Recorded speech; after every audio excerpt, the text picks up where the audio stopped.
Welcome to Kids A Cookin', where kids come first and cooking is fun. I'm Karen, and today I have Megan here to help us in the kitchen. How you doing, Megan? Good. Have you ever prepared a whole meal by yourself? No. No? Do you think that you could? Maybe. Well, today we're going to learn how to make a beef roast in a slow cooker, and this is a great recipe because kids are actually able to prepare the whole thing with very little supervision, depending on their age and their capabilities. But it's a great way for them to learn how to prepare a whole meal for the family.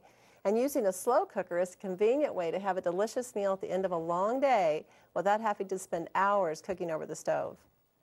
A slow cooker cooks food slowly at a low temperature, generally between 170 and 280 degrees. The low heat helps less expensive, leaner cuts of meat become tender and shrink less. You ready to get started? Yeah. We've already washed our hands. Be sure you do that at home before you get started. And the first step in this recipe then is to prepare your vegetables. For this recipe, you need 4 small potatoes, and you need to peel them and then rinse them and then cut them up into small pieces or cube them. Our next step is to prepare 4 carrots, and we have 3 already done, but we're going to do one. You said you haven't peeled a carrot before, right? So this will be a good lesson for you.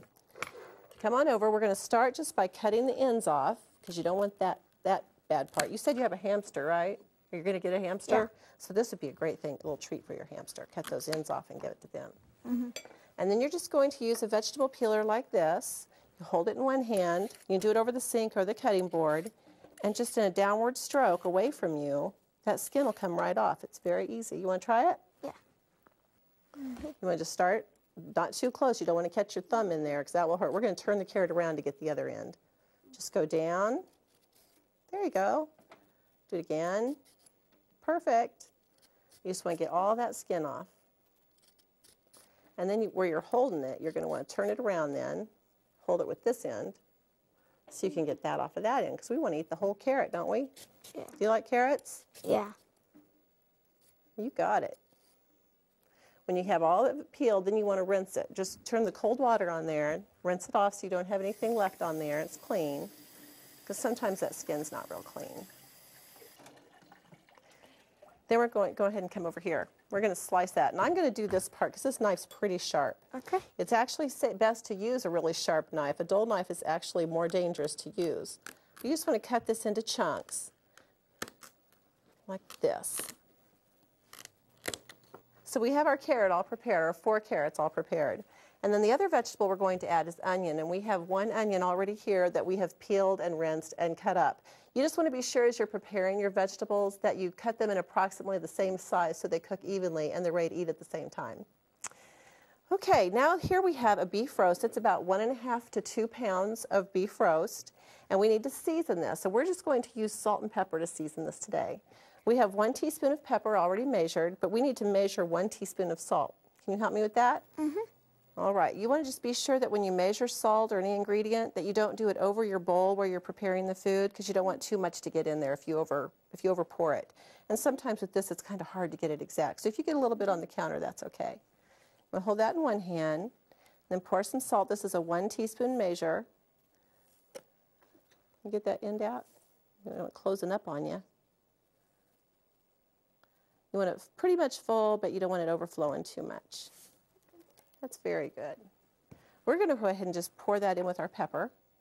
You can even stir it around a little bit. We'll just mix those 2 up so it'll be a good even seasoning. Okay. Now you want to take this and we're just going to season our beef like this. You want to sprinkle it over the rest of that? You can start this side if you want. You want it all spread out. You want too much in one spot. That looks like a lot of seasoning, but this seasoning is also going to flavor your vegetables while they're cooking, so that's how much you want. Now we need to prepare our cooker. Our slow cooker here needs to be sprayed with our cooking spray. We'll just put the lid here, and that'll just keep it from sticking and make it easier to clean up later. So you just want to do a light coat of cooking spray. We're going to add our beef roast to our cooker, but be sure you always thaw meat or poultry before you put it into the slow cooker. You don't want to put it in there if it's still partially frozen.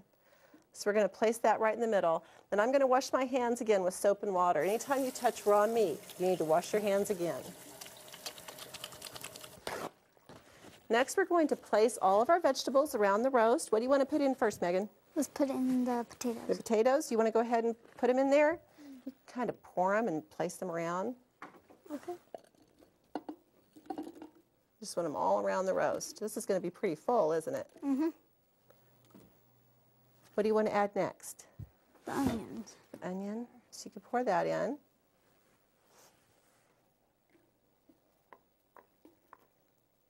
And then we're going to add our carrots. Yeah, we're going to fill it up here. But as it cooks, it kind of shrinks down. Those vegetables don't stand up like that, so it'll be okay. Grab some carrots. Help me get those in there. You can do this all in the morning before you go to school. When you come home, dinner will be done. Won't that be great? Mm-hmm. Next, we need to add 2 tablespoons of vinegar and 1.5 cups, 1 to 1.5 cups of water. This is just enough to cover the vegetables, so this will probably be about right. Pour the water in there first.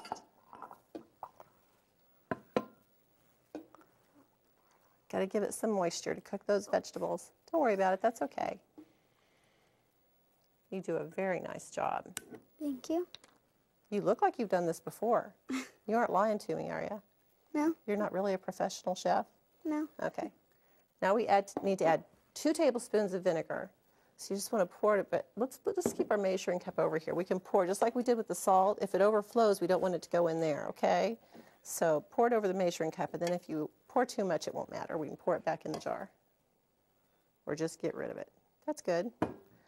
Just sprinkle that over the top. And we have one more. This vinegar will help tenderize the meat because it's an acid and it helps to break down the fibers in the meat. So that roast will be really tender. Kind of smells bad, doesn't it? Vinegar doesn't smell too good, but it sure makes that meat tender. Yeah.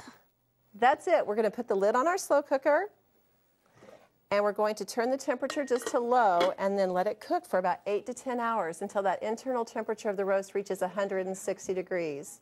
Be sure you keep the lid in place while it's cooking and remove it only to stir the food or check for doneness. And be sure to use a clean spoon each time you do that. You don't want the bacteria from the raw meat to contaminate the meat that's cooked after you've already done it. We have some that's already cooked, so we're going to go try it and see how it turns out. It is important to measure the temperature of the beef to be sure that it is safely cooked to the desired doneness. If you like your meat cooked to medium doneness, the internal temperature should reach 160 degrees. If you like your beef cooked well done, the internal temperature should be 170 degrees. The thermometer should be placed in the thickest part of the meat near the end of the cooking time. Be sure that the thermometer is not touching any fat or bone because this could give an inaccurate temperature reading. An instant read thermometer is an excellent choice for measuring the internal temperature of meat. But remember, an instant read thermometer cannot be left in the roast while it is cooking. If you have any questions, always follow the manufacturer's instructions for your thermometer. This smells so good to come home to, especially on a cold day. Let's see how it tastes, Megan. Go and take a bite. For flavor variations, herbs such as marjoram, thyme, and rosemary, or different vegetables could be added too. Be good with lots of different things in there. What do you think? Got a full mouth? Do you like it? Do you think you can make this at home? Could you get up early enough to do this before you go to school? Probably. It didn't take that long, did it? For more information about this recipe and helpful hints to make cooking easier, visit our website. We'll see you next time on Kids A Cookin'.